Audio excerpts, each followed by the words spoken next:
Good morning.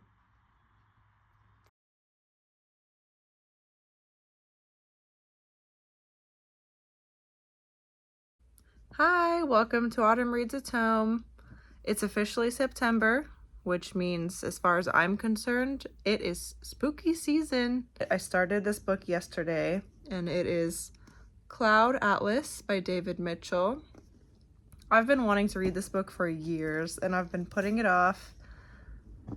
Does anybody else ever put off books to read because you want to watch the movie, but you also want to read the book before you watch the movie, so you just never get around to doing either? That's me with Cloud Atlas. This year, my husband and I have been on a big Tom Hanks kick for some reason. We've been watching a lot of his movies. And recently he said, oh yeah, like that one movie that we can't watch because you haven't read the book. And he was talking about Cloud Atlas. So I thought, oh yeah, maybe it is time for me to finally read the book. I've heard great things about it. I mean, I guess I've heard kind of mixed things, but from people whose opinions I really trust, I've heard good things. Like, for example, Emmy here on YouTube, she's talked about this book before, and she has very high praise for it. And so far, from what I've seen from her, we have pretty similar tastes. Not exact. I mean, I don't expect to align with everybody perfectly, but she did enjoy this book, and I'm hoping that I will as well. And I'm really excited to get into it and also to finish it so that my husband and I can finally watch the movie. Also, before I get into this, before I forget to mention, whenever I do a dedicated reading vlog to a specific book, I'm not planning on doing the entire thing spoiler free. For example, spoiler, the first 5 pages of the book, and I noticed that it is in like a journal style format where it's kind of a guy talking to himself and he just dates each entry. I went into this book completely blind. I knew nothing about the plot, the characters, the timeline, the even genre, to be honest. I know that it's sci-fi because I specifically Googled the genre so that I could organize my Goodreads list. I'm not sure what time we are in here, but the way that people talk, it's like over the top with SAT vocabulary words. I wouldn't say that my interest is peaked yet because I'm only 5 pages in, but it is interesting because it's different. Okay, I promise I'm not gonna do this every time. I just want you guys to have as much fun as I'm having right now. So he just took a tumble while he was hiking, but listen to the way he describes this. I was a full yard shy of the crater's lip, but to my horror, the turf beneath me disintegrated like suet crust. I stood on not solid ground, but an overhang. I plunged to my midriff, grasping some grasses in desperation, but these broke in my fingers, and down I plummeted. A mannequin tossed into a well. I recall spinning in space, yelling, and twigs clawing my eyes, cartwheeling, and my jacket snagging, tearing loose earth, the anticipation of pain, an urgent, formless prayer for help. A bush slowing, but not halting my descent, and a hopeless attempt to regain balance, sliding, lastly terra firma, careering upwards to meet me. The impact knocked my senses out of me. I'm pretty sure in my head I would just be saying, oh shit! Also, not that it matters, but I don't know if it's just the publisher or the book. I got it at a used bookstore, but I'm pretty sure it's just like this. The book is so wonderful to read and flip through because it's just so floppy. I wouldn't consider myself a fast reader. I definitely would say that I am on the slow to moderate side, but I'm already behind on this book because it's 509 pages and I'm going to try to read it by the end of September, which means I should be reading about 16 to 17 pages a day, which means that I should be around the 60-page mark today. being the 4th of the month. And I'm currently on page 20. I think I'm just over analyzing every single page because I'm having so much fun reading through the way he describes things, because it's a journal style, the first section at least. I did sneak a peek a little bit and I saw that the next section is letter format and it's a different person. So I'm assuming that the book will be flipping between a journal and letters, and maybe at some point the characters will meet, I'm assuming. I don't know anything about the second part other than that it's letter format, so we'll get there when we get there. But yeah, I need to speed it up because I've got at least 40 pages that I should be reading today. I might have to go ahead and get the audiobook for this one just because the language is a little bit more intense than I was expecting, so it's not what I would call a quick, easy read. I'm having a good time so far. It's just that it's a lot more intellectual than I was expecting. It's also in the 1800s, which I was not expecting. I thought that it was going to be, for some reason, I thought it was going to be like a dystopian, like, future because it's sci-fi. But right now we're in like the 1830s in, I think, Hawaii.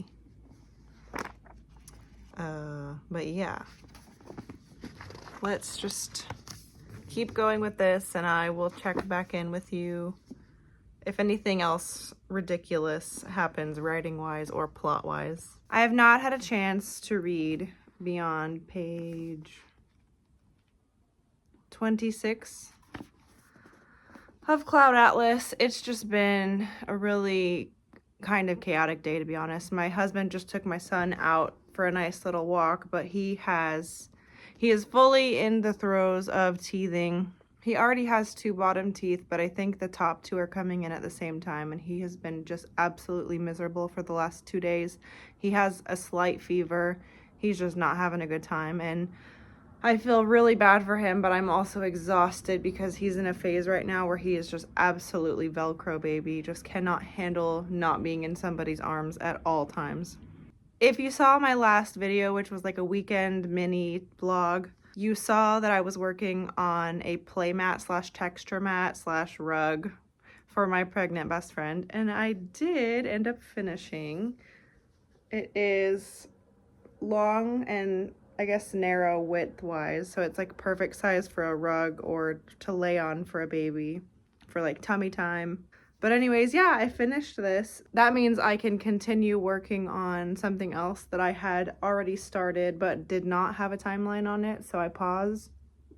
Basically, my mom asked me for a small throw blanket because I did crochet her like a king-sized duvet for her bed. But anyways, she asked me for a personal, like, small throw, and so I'm currently knitting it for her in the round. You can see my marker, I just use a piece of yarn. But anyways, I'm just doing like a basic knit, purl, repeat, and I hope she likes it. I haven't had a chance to measure it yet because it's in the round and it's a little bit hard to measure. I guess I've probably got just over a foot. But yeah, this is what I'm working on right now while I get a break, while my son is with his dad. I'm gonna try to enjoy what I can, and then maybe after he goes to bed I can get some more of this red. All right, new day, same shirt. I'm just checking in to say I'm officially in. Spoilers. We are on a vessel with our main guy, Ewing, and we just met a stowaway escaped slave, and we got a little bit of his background. The one thing I did not love is that this author did use the N-word. Not loving that. But yeah, just a quick check-in. I'm going to keep reading, see how far we can get today. Like I said, it's been a little bit rough the last couple of days because my son is deep in the teething pains. So, yeah, we'll see if I get a chance to at least shower today, because with a Velcro baby who won't take longer than 20-minute naps and is not sleeping great at night either, it's rough, y'all. It's rough. You guys, I made a mistake. So I got the audiobook from my library through the Libby app, and I got the 20th anniversary edition with the introduction by Gabrielle Zevin. And don't listen to the introduction or read the introduction if you don't want to be spoiled. What the actual... I only listened to the first 4 minutes of the introduction, and it was enough for me to be, like, angry. So I'm going to skip the rest of the introduction and find my place where I got to physically reading. Oh, I'm so mad. Okay, I need to not be so mad, but yeah, I'm gonna keep reading. All right, I was able to get a hair wash in while my baby naps. You might see a theme emerging in my life thus far from what you have seen, that I could definitely take better care of myself, but with the limited free time that I have, especially now that he's teething really bad, it's hard for me to share because it's embarrassing. But one of the hard things that I've had to deal with mentally since having a baby is just a lack of motivation to care for myself. It was really bad in what they call the 4th trimester when he was a newborn. It's better now. Like I do shower, obviously. I just I'll let my hair be greasy.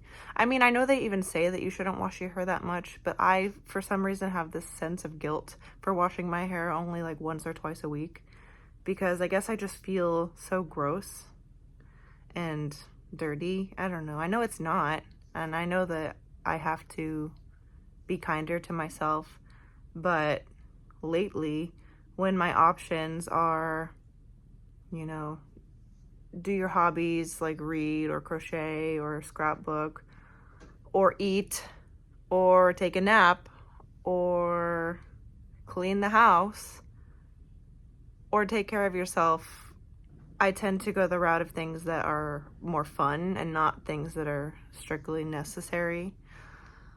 And sometimes I feel a lot of guilt about that, but I'm working on it, and I do take care of myself. I could just do a better job. That's all. But anyways, mini rant over. I did say that I wanted to include part of what it's like to be a mom, but to anybody out there that just needs to hear that it's okay, you're doing a great job, you know, I couldn't hear that enough when I was having a hard time. So actually, I think my son is awake now, so I'm gonna go get him. Hi, so here to check in again. Ignore the drumming in the background. The neighbor's kid is learning how to play the drums. So the confusion continues.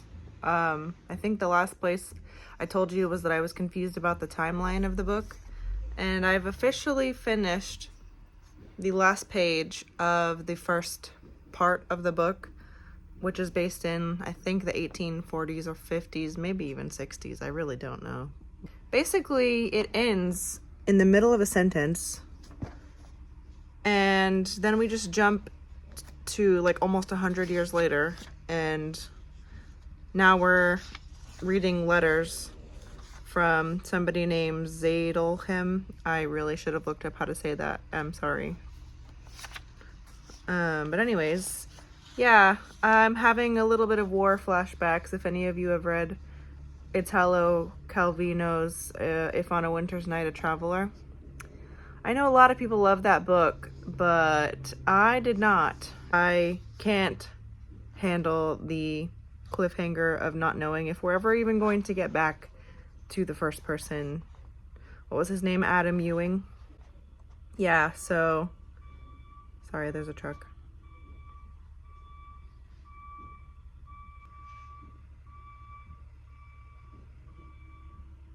Okay. So now we're reading somebody's letters from 1931, and I don't know anything about this guy yet, so I'm gonna keep going. But yeah, I'm confused. I'm a little bit sad because I just got invested in the last section. Because this vlog does have spoilers, I'm assuming that you've read this book or you just want me to spoil it for you. maybe you just don't want to read it for yourself and you want to know things. I'm just here to talk about this book with you as I read it, assuming that you have read it, and that's why you're here. I mean, this is a dedicated reading blog, so assuming that you've read the book because you're watching a video about a specific book, right? I don't know. Maybe other people try to advertise you to read a book when they do a dedicated vlog, but I'm here to talk about it as I read it and share the experience that I'm having with you, and I hope that that's okay with you.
Good morning.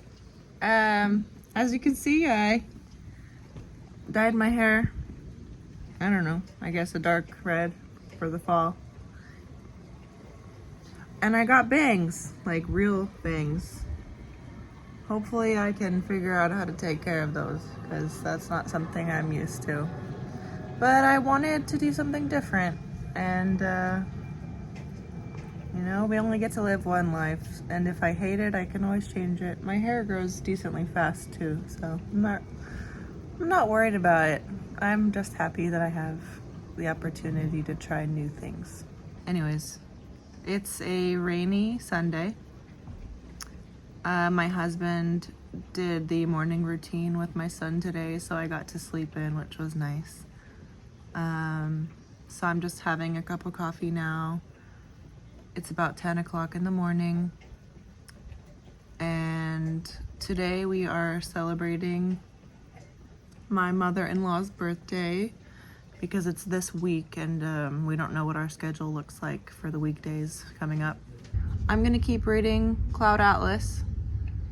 I really don't think we're going out today. It rained all night, and it's been raining all morning as far as I know, and there's no end in sight. So I'm gonna read a little bit, probably gonna work on a knit project that I started. I'm considering starting a shawl for the fall season, but I don't know, I haven't really been in the mood to start something that I know is gonna take me a while, so we'll see. But yeah, I'm gonna enjoy the rest of my morning with my husband. Hi, so it's a new day. I'm reading a little bit more of Cloud Atlas right now. It's been taking me a while to get into this book. I've just had a little bit of a stressful week. Like, not much has occurred in order to keep me busy, but my son is teething really bad, and so he just needs a lot more attention than he usually does. Like, usually he's really good at playing independently, but this week's been a little bit rough, so I have not had a lot of time to read because he's been taking short naps, and when he is awake, there's just absolutely no way that I can do anything other than be with him. I thought I would update how far I have gotten. So this new person, his name is, what is it? Frobisher or something like that. I think he's English, We're in the 1930s now. And I have noticed a decline in the SAT vocabulary words. I will say, this guy is a lot funnier. Like, I wonder if I could find something. He's talking to this woman, and he says, "How humid the air is today," I small-talked sarcastically. "I rather think we shall have rain later, wouldn't you agree?" She said nothing. "Your dressage is more polished than your manners," I told her. Nothing. So yeah, he's got jokes. He's funny. I'm still a little bit sad that we're, probably never going to hear from Ewing again. But I'm assuming this is going to happen. Like, we're going to get attached to the character, and then they're going to be ripped away from us. All right, another check-in. We are getting some answers. So I think the reason that the first part ends abruptly is because we're not reading, like, the narration of the person writing the journal through the journal. We're reading the journal published posthumously through this narrator, basically. And now he's writing to this person, Sixsmith. And that's really not much of a check-in, but I am just happy that some of the confusion has been cleared up because, oh boy, I was really nervous that that was never going to be resolved, and I gotta have more faith, and I'm gonna keep reading now. So I'll be back when something interesting happens. Okay, so I made it like 2 more pages before this guy just says the most ridiculous things. So he started an affair with his host's wife. Don't alarm yourself, only in the carnal sense. Basically, he talks about the first time that it happens. As he's writing to this person, he's saying things like, "When you unlock a woman's body, you also spill her box of confidences. You should try yourself. Women, I mean." Her husband contracted syphilis in 1915 during an extended separation and has not been with his wife since that year. She's very selective about her occasional affairs, but unapologetic about her right to conduct. She insists she loves her husband, but love loves fidelity is a myth woven by men from their insecurities. She has an equestrian's body, more spring than you normally get in a mature woman, and more technique than many a 10-shilling mount I've ridden. One suspects there stretches back a long line of youthful stallions invited to forage in her manger. What? This guy keeps talking about this affair, and the way he talks about women and the jokes that this guy has. Listen, Jocasta continues to bestow her favor on me every 3rd or 4th night, though never when Ava, her daughter, is home, which is V-wise. Anyway, one mustn't gobble one's birthday chocolates all at once. All right, so he is not beneath the idea of selling his own body.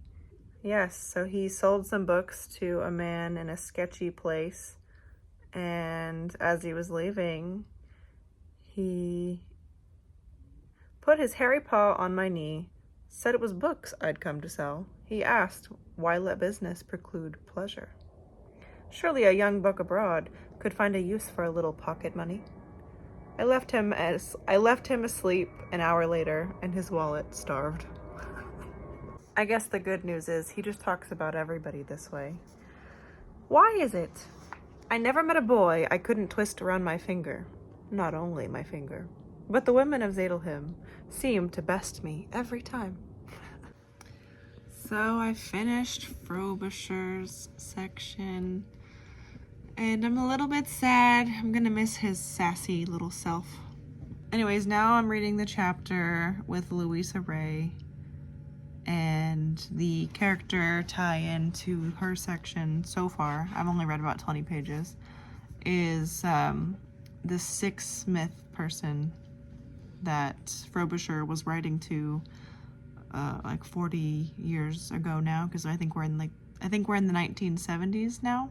I think we're going to keep hopping forward in time and tying in one or two characters from the previous section each time. And right now it happens to be this Smith person. So now he's in his 60s, 70s, and he's talking about how he's wasted his life for, like, in the beginning he was talking about himself. And we don't know what happened to him. He's now missing. Louisa is trying to do an interview with him, and when she went to go find him, he's gone, and they don't know where he is. And that's as far as I've gotten. My mom is actually coming to visit for a few days for my son's first birthday. Don't know when I'll see you again, but I mean, you already do, right? If you're watching this, it's the future, and this video is already up, so. Hi, so it's a couple days later. My mom is still here, but she finally is getting to sleep in for once in her life, so I'm not gonna bother her, which means I had time to get a little reading done and time for a check-in. So we found Rufus Sixsmith.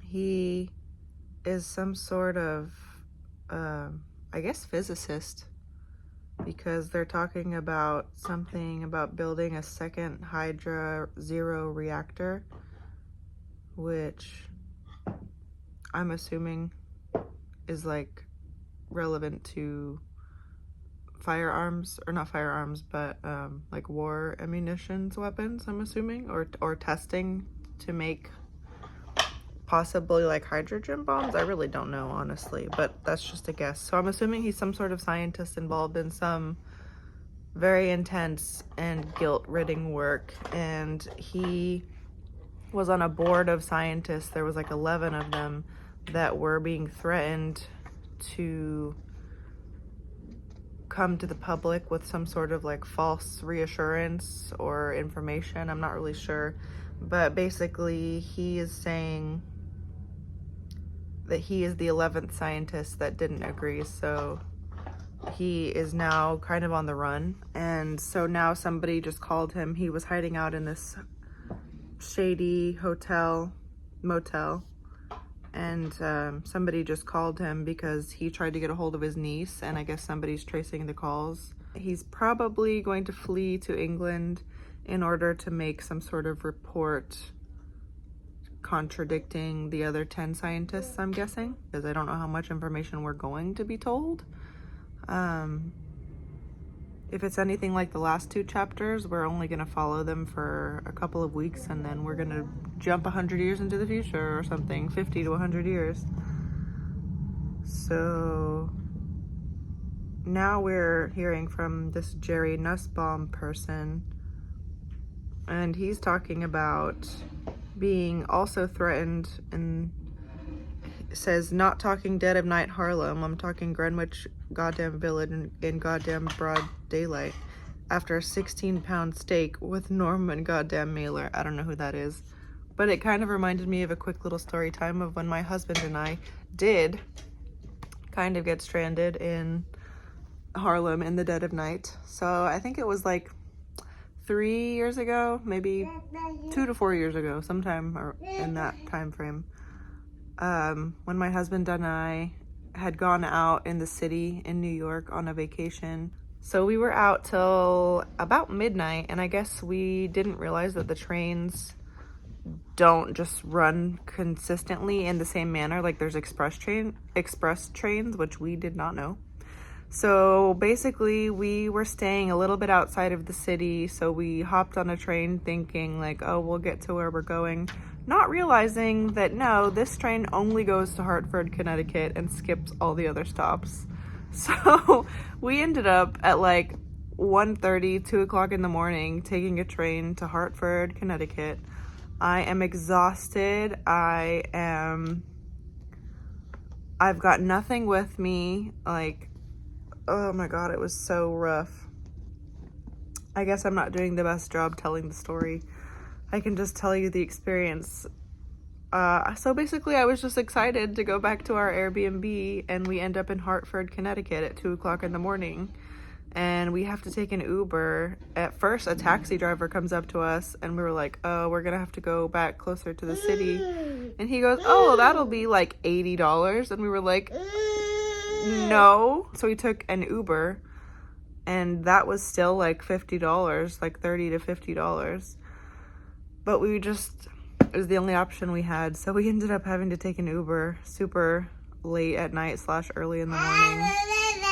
But while we were in the train station in Harlem before all of this, we just kept getting approached by people asking us for money.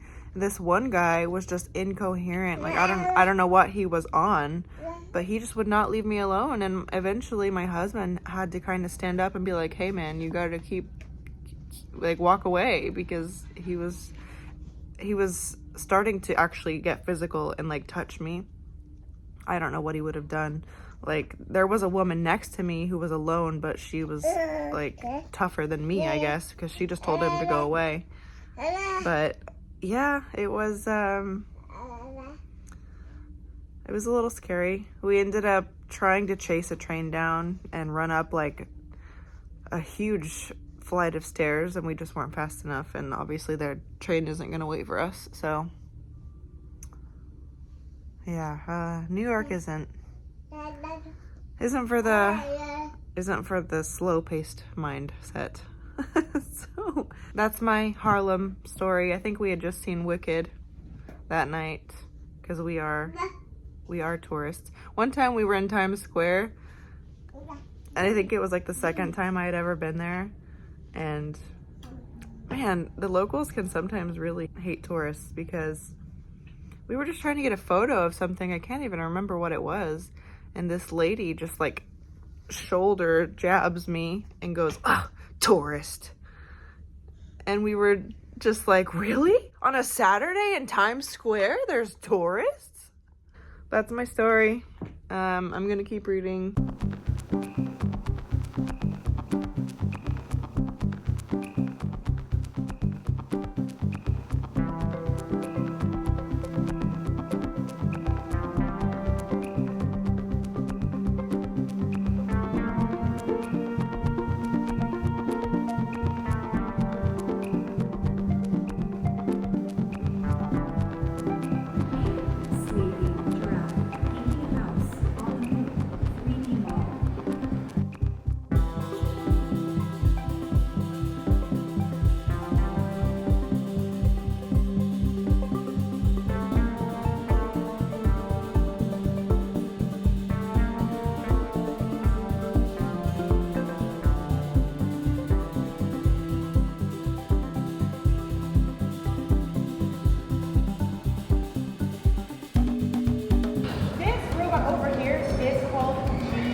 Alright, I caved. I bought a vlog camera. But I got the DJI Pocket 3 camera. So far I like it, but I do have my PJs on. Today we went out for my son's, it's kind of been like a whole weekend thing for him. My mom has been here since Wednesday. Today was Saturday. And she's leaving tomorrow morning early. So we've just been enjoying the weekend. Today we went to Boston to go to the Museum of Science. We wanted to go to the Children's Museum, but I guess they're closed on Saturdays, which is weird. So we went to the Museum of Science, and we actually had a good time. My son is 1 year old now, and he was really interested, especially in the electricity related things. We just had a really fun time out in the city today, and we went and got lunch, and my son had a really good time, and we're sad to see my mom go, but till next time. We had family over for a little birthday party for my son this week, and it was really fun, but I'm tired from all the prep and cleaning up, and we still haven't fully taken everything down decorations wise. Sad that I no longer have an infant, a baby. I now have a toddler. I'm sad about that. I know that there's a lot of happy moments to come, so I'm trying to enjoy, life as it's happening. It's just happening so quickly. Hello, so it is officially Sunday. My mom left early this morning. We woke up to take her to the airport as a family around like 5:30 a.m. and my son did not love being woken up, but he did okay in the car. And then when we got home, he just wouldn't sleep anymore, so the morning's a little bit rough. So I haven't gotten much reading done over the last couple of days. I try to read like on my phone and the Kindle app a couple times, but I'm just distracted, and that's okay. I wanted to enjoy the time, and it was my son's first birthday. Only turned one once. Alright, so I'm not sure where I last checked in with you because I read like 30 pages this morning-ish. And our dear Rufus Sixsmith is officially been assassinated. I kind of figured that's what happened, but we did see it happen, and we know who did it. And they are now, I believe, targeting Louisa Ray because she's a reporter who I think is trying to find his basically his report that he was going to go public with, which is the reason he was assassinated. He was killed with some of the letters that we saw from what was his name? Frobisher in the last section. So I think I have already mentioned, but I think it's going to be a theme where we just skip forward 50 to 100 years in the future, but there is some sort of tie to the last character that we revolved around. So I'm kind of hoping that we don't. I'm thinking Louisa Ray is also going to be hit because, there's some weird stuff going on. She was impersonating Rufus's niece, Megan, in order to gain access to, I think, his hotel room where he was murdered. And the manager of the hotel gave her the possessions that he had at the hotel when he was killed, which included the letters from Frobisher, and not all of them, only some of them. Rufus did have some of them in a locker that is in this hotel, I believe. They don't know about. I'm assuming the report is in there along with the rest of Frobisher's letters. But the interesting thing that is leading me to believe that there's some sort of like reincarnation effect going on is that Frobisher talks about having a comet-shaped birthmark between his collarbone and his shoulder blade, which I'm guessing is like right here. And Louisa has the exact same birthmark, which is weird. So I'm going to keep reading. Don't know anything else right now. I'm hoping that she's not offed. It sounds like she might be, though.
the section on Louisa Ray.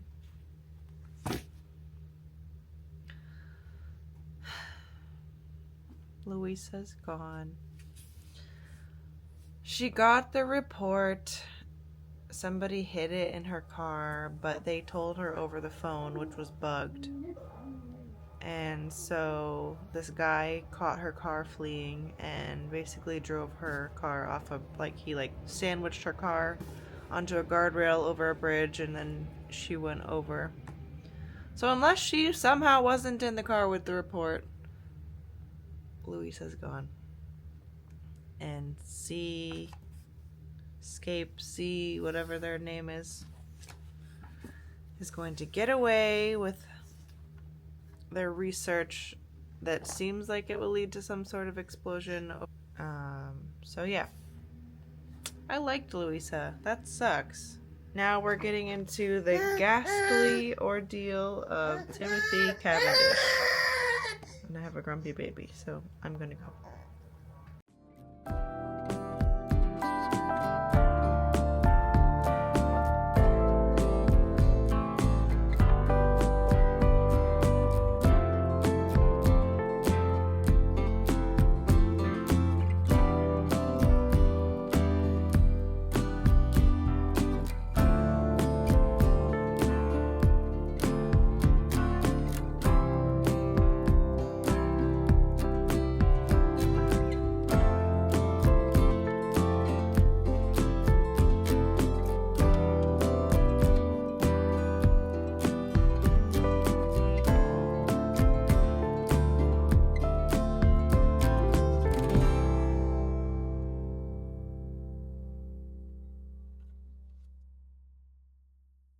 Alright, my son has found some books over there, so you might hear him in the background.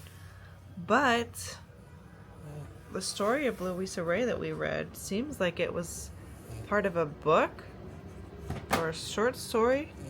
Visionary editor of Knuckle Sandwich, containing a MS titled Half-Lives, lousy name for a work of fiction, and subtitled The First Louisa Ray Mystery, which is what we read. Lousier and lousier, its lady author, one dubiously named Hilary V. Hush. Every time there's an ounce of clarity, something confusing happens again. I mean, at least we're hearing about Louisa Ray, and this new thing about Timothy Cavendish is the new guy that we're hearing about. And it seems like he works for a book publisher or something like that. Not loving this guy so far, to be honest. Every time we switch to a new character, I have to reset my brain, which is exactly the problem that I had with If on a Winter's Night a Traveler. I'm continuing to read because I've heard that it's good, and I'm having a hard time. I don't want to DNF it. I always have a hard time DNFing books. I've heard good things about this. I apologize for the background noise. There is construction. I really want to like this book, and there's times that I am having a good time, but there's also times that I'm kind of dragging myself through it, and that's not a good feeling. My motivation to keep reading is not staying consistent. It comes and goes as I actually become attached to these characters, and then they're ripped away. I don't know. I'm gonna keep reading, but I hope it turns around from here. I'm tired of starting a new narration in a new time frame. I just have to adjust to everything. New character, new time, new setting.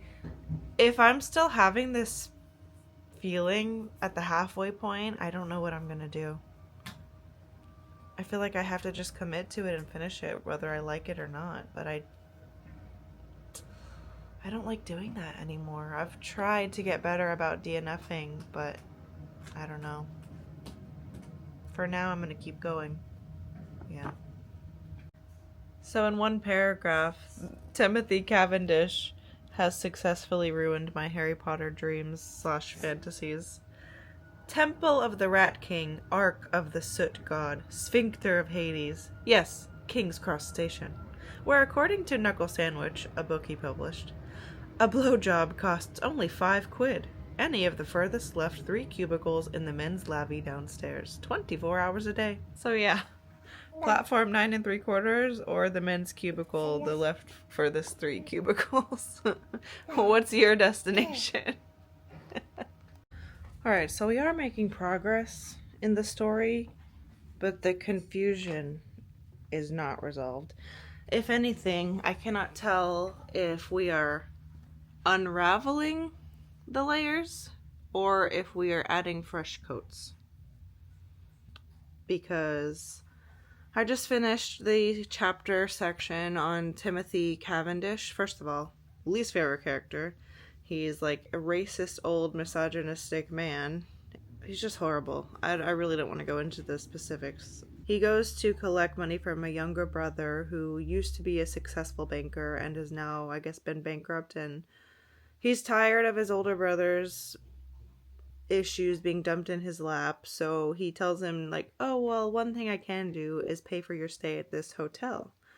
So Timothy goes, and on the way there, he has some issues with the transportation. He vents to this Rastafarian man who's a stranger, who's smoking what he thinks is a cigar, and he offers him a puff, and lo and behold, it's not a cigar. And anyways, he falls asleep on the train, gets lost, ends up finally at this place, this hotel, and checks in, kind of not paying attention to what he's signing. And the next morning, he finds out that not only is it a nursing home, but it's a nursing home where they control your possessions, and you're not allowed to leave, and basically he's just trapped there. And to be honest, he kind of deserves it. So I don't know what ends up happening to him because, again, the chapter ends abruptly. Yeah, Timothy Cavendish, did not like him. Glad he's gone. But what started this clip was me talking about this confusion that I have about the Louisa Ray thing. So if this Louisa Ray thing is a short story / novella, I'm guessing, because obviously I read it. I don't know if what I read is the full edition that he's holding in the story.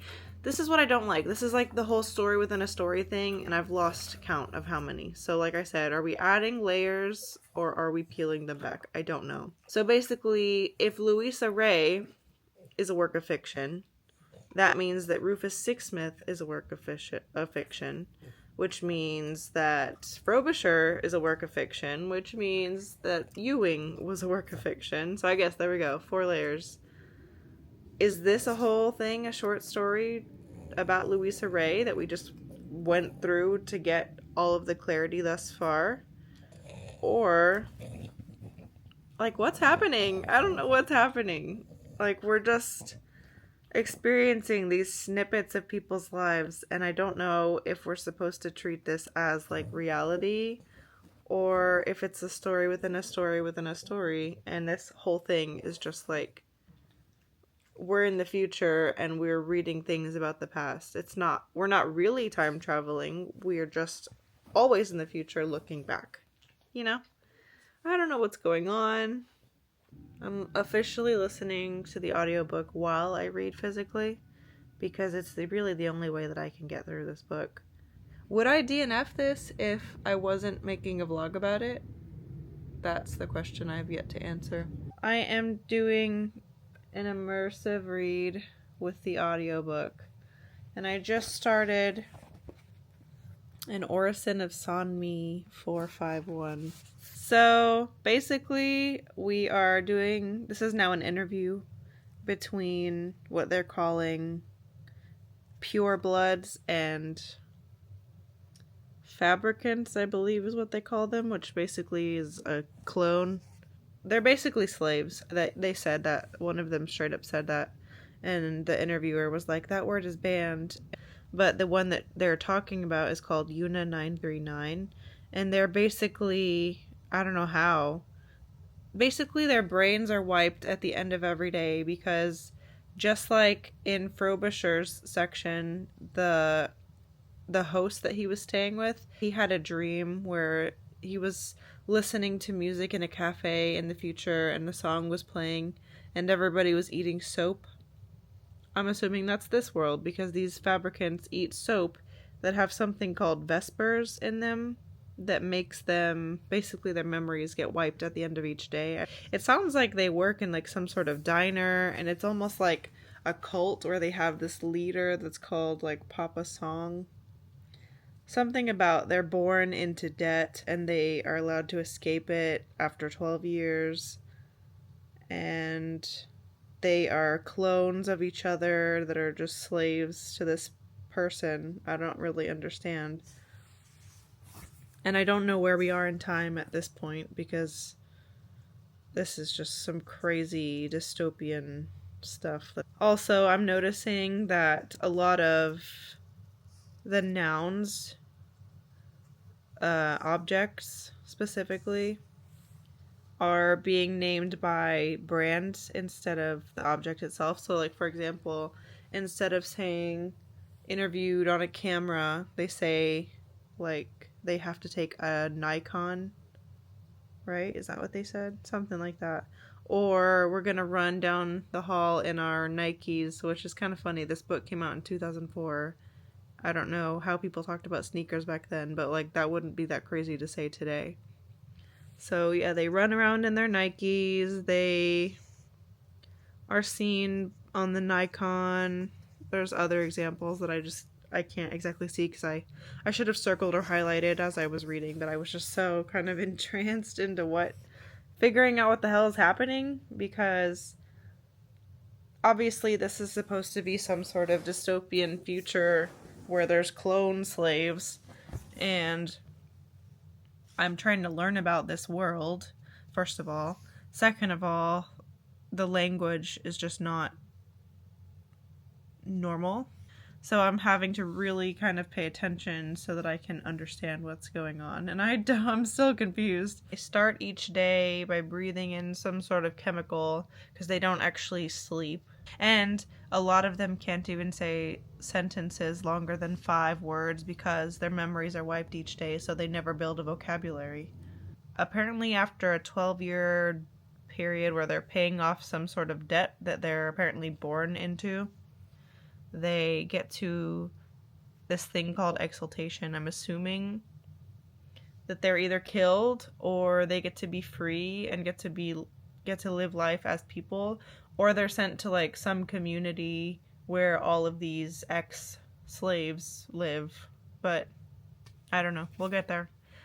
Just so strange and bizarre to think about a world like this where it sounds like they just live and work for a diner, a food company. It's almost like they're like robots that just live to serve this giant corporation. Okay, I'm just here to quickly mention that this Sonmi 451 clone, they also have this birthmark that's been mentioned several times.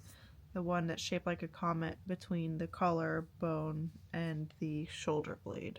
And they did again mention why this clone has memories that the rest of them don't.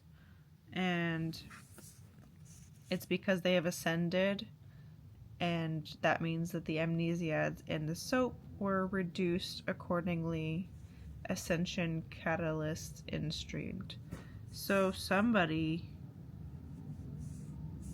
was just reducing the amnesiads, the vespers, whatever they're called, in this clone's soap that they eat each night before bed, or before they're deprogramming, I guess. They don't really sleep.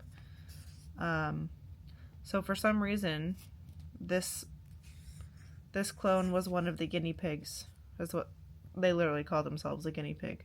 So don't know why they are ascending to, I don't know, consciousness, I guess. The ability to have memory. Things are finally getting interesting because they're just so bizarre. But I'm okay with it. Hey, I know that I have to just keep meeting these new characters, but at least they got something. At least there's some callback, or we've got this like birthmark thing, so maybe there's like a reincarnation element like I mentioned before. Don't know. Interesting. I also forgot to say that they don't have a word for daylight or sunrise. They call it yellow up, which is strange. Just more and more strange things happening. And then there's also moments where things are normal. Like he had tubed himself a coffee and watched me watching him across the dinery. Coffee, you would think that that would be something controlled by a large corporation in order to just say, like, he tubed himself a Starbucks or something else like that. But interesting how some corporations have taken over language and some have not. It's almost something that we even do today. Like when we call something an Oreo, that's a name brand, not the cookie itself. And also Kleenex, same thing. I just think it's interesting that he thought to do something like this in this world that he's created. And it's really the thing that's keeping me entertained and interested, is just to see how he's developing the way that they use language and the way that he's building the scene, because it's slowly coming together. Okay, so I was wrong about the sun, and it's way more terrifying.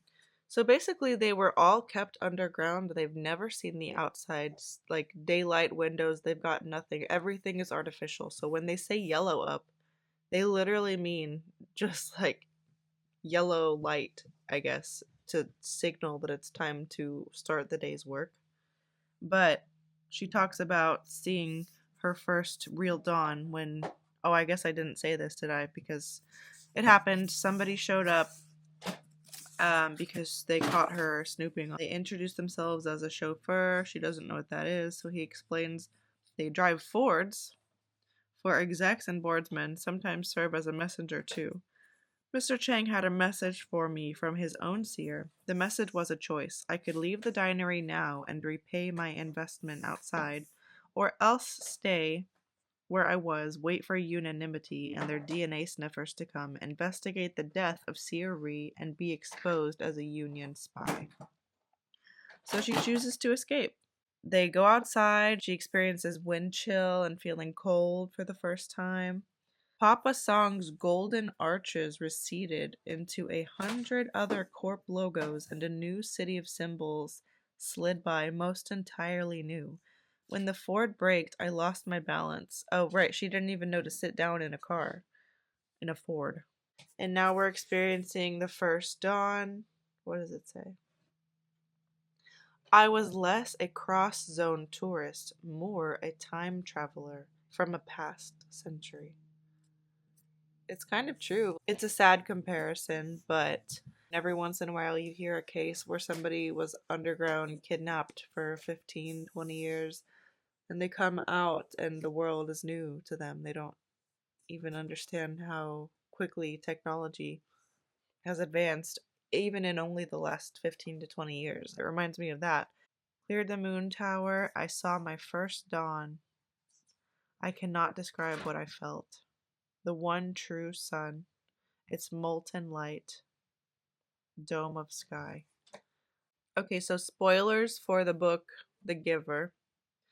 But this is reminding me of the moment when we go from experiencing life in black and white to seeing color for the first time, and the difficulty of explaining color to somebody who can't see it.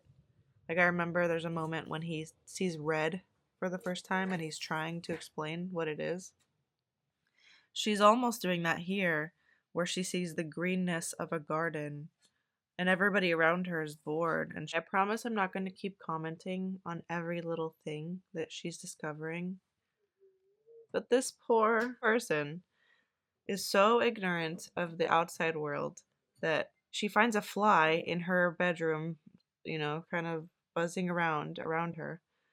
And she doesn't even know what it is, so she thinks it's an aid and introduces herself to it. So I figured out why during this interview, this Sanmi 451 person is able to have such a developed language and vocabulary.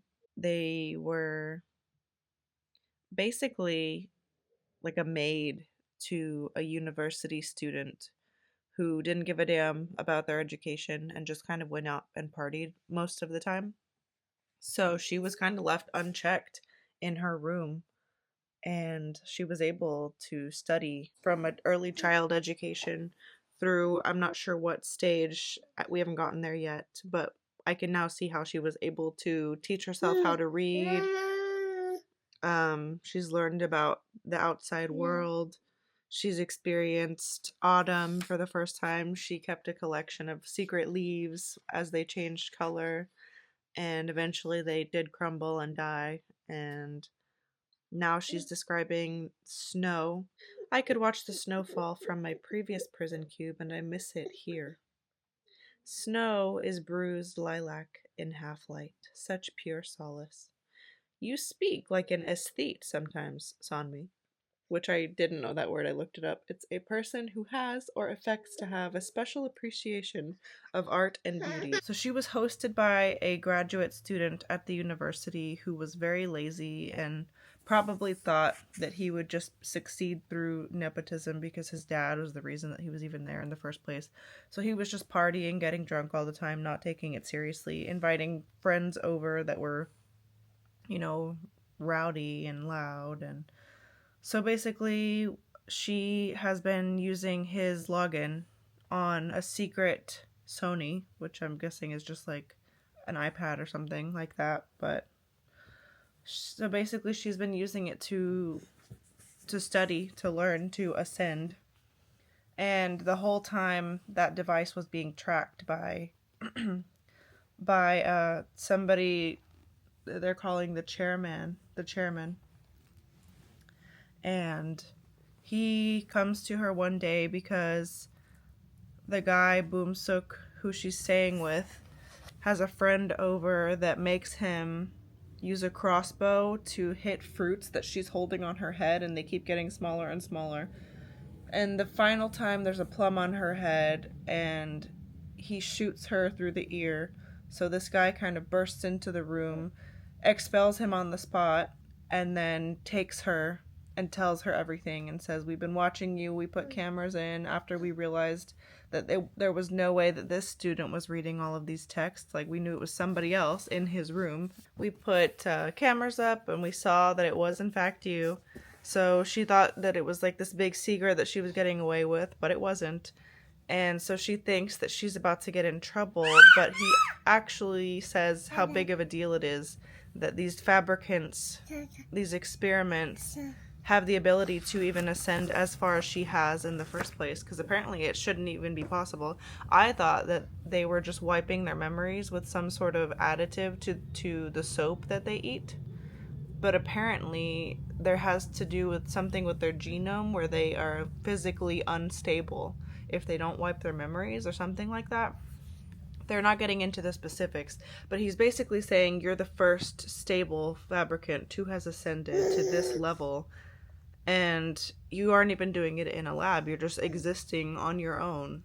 And so he enrolls her into the university and gives her access through, I guess they wear these collars where purebloods or just regular people who are not clones, they basically wear these collars and they call them souls, and it gives you access to things that clones / fabricants do not have access to.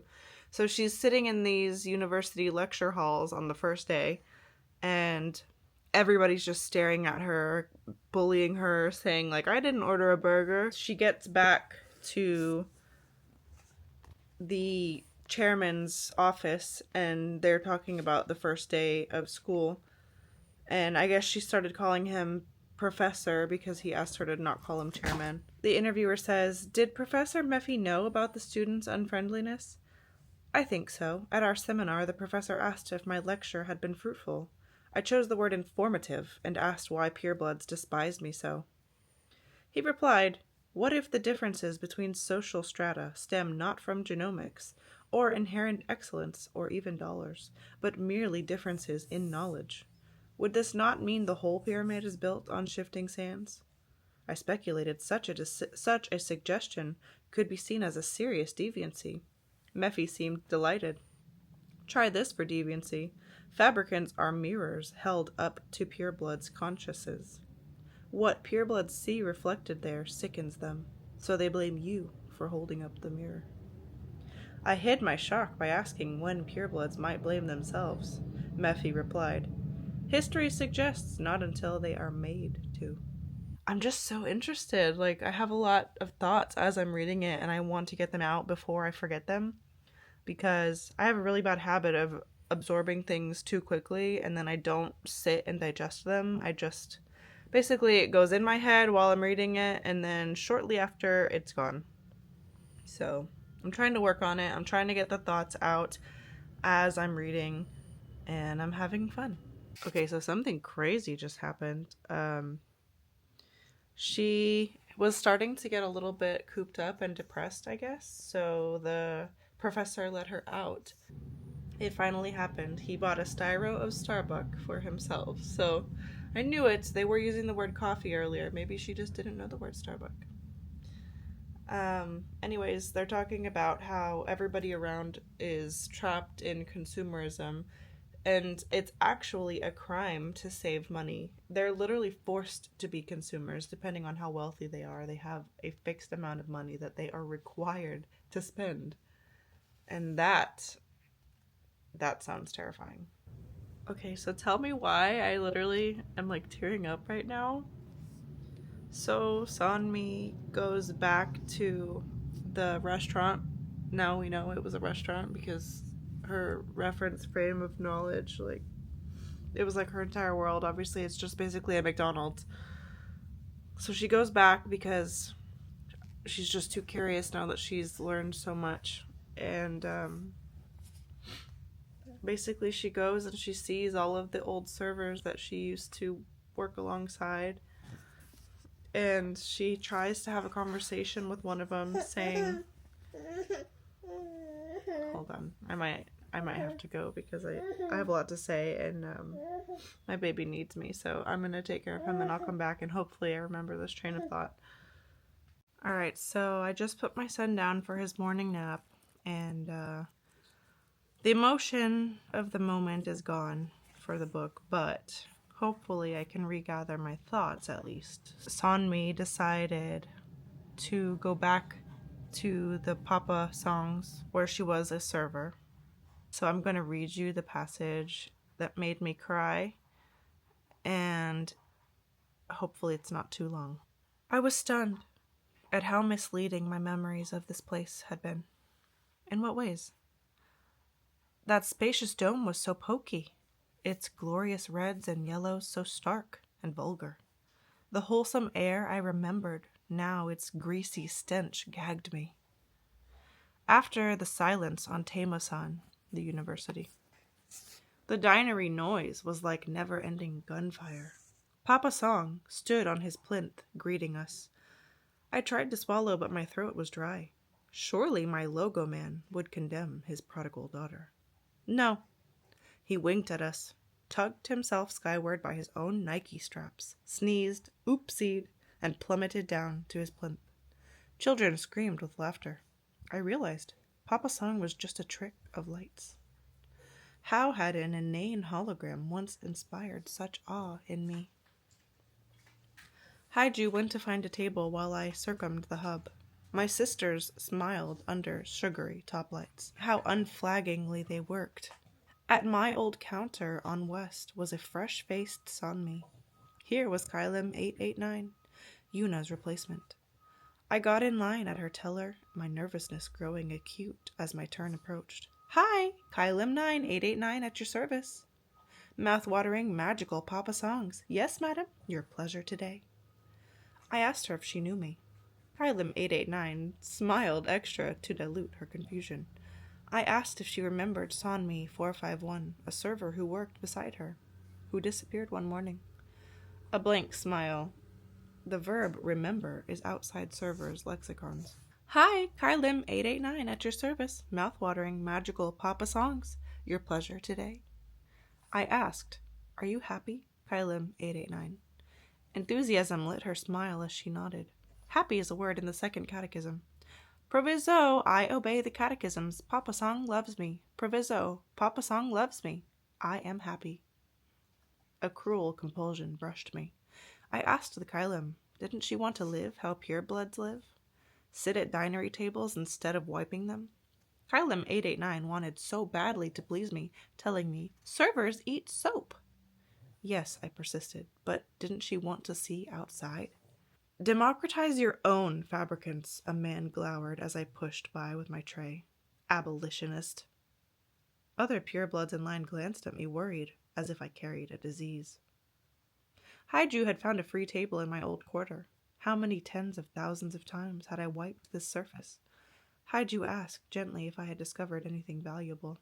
I whispered, we're just slaves here for 12 years. The unanimity postgrad just scratched his ear and checked no one was eavesdropping. But his expression told me he agreed. Kylim 889 cleared the table next to us. She had already forgotten me. My IQ may be higher, but she looked more content than I felt.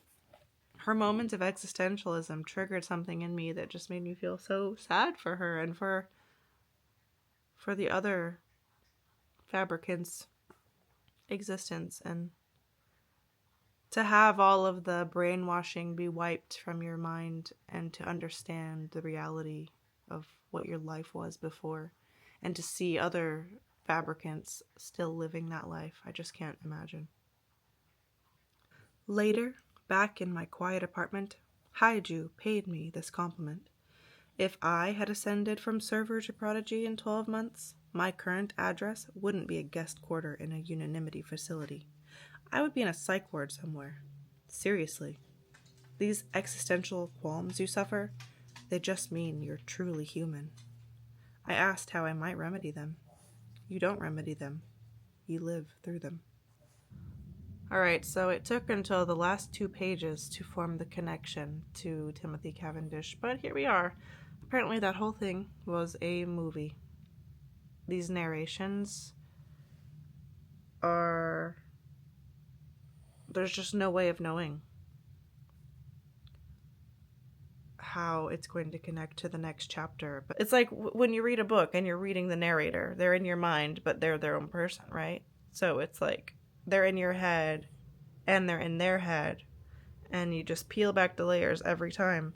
So this Timothy Cavendish person is not even a person. He's an actor in a movie, The Ghastly Ordeal of Timothy Cavendish, which was made before the foundation of Neo Soap Bros, which is this world that we're now in.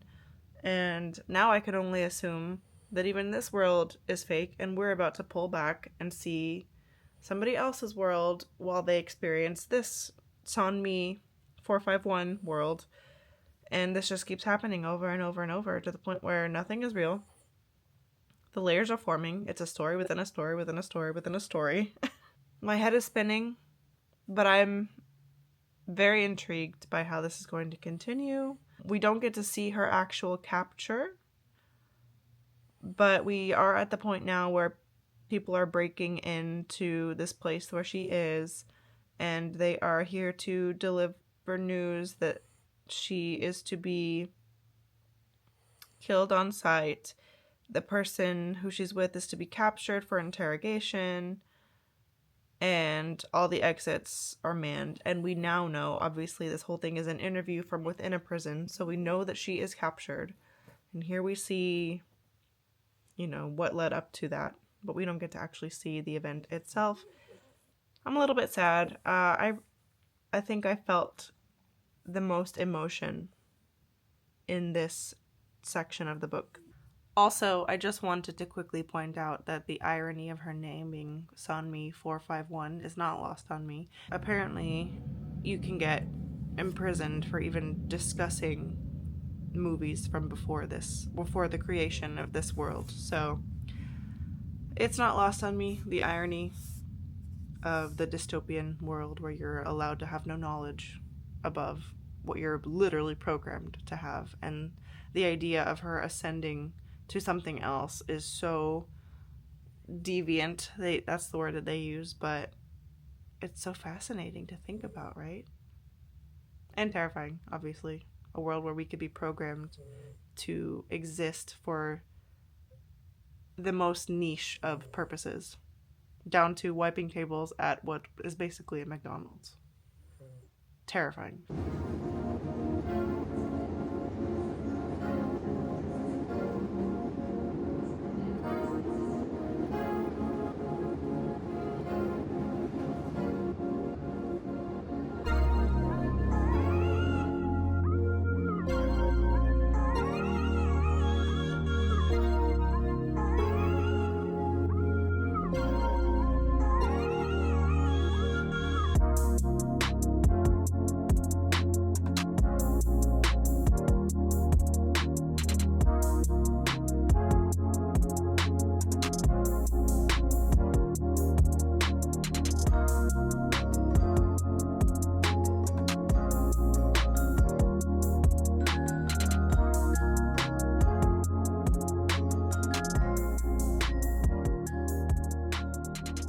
All right, so as you saw, my husband and I got to go see the World of Hans Zimmer last night in Boston at TD Garden.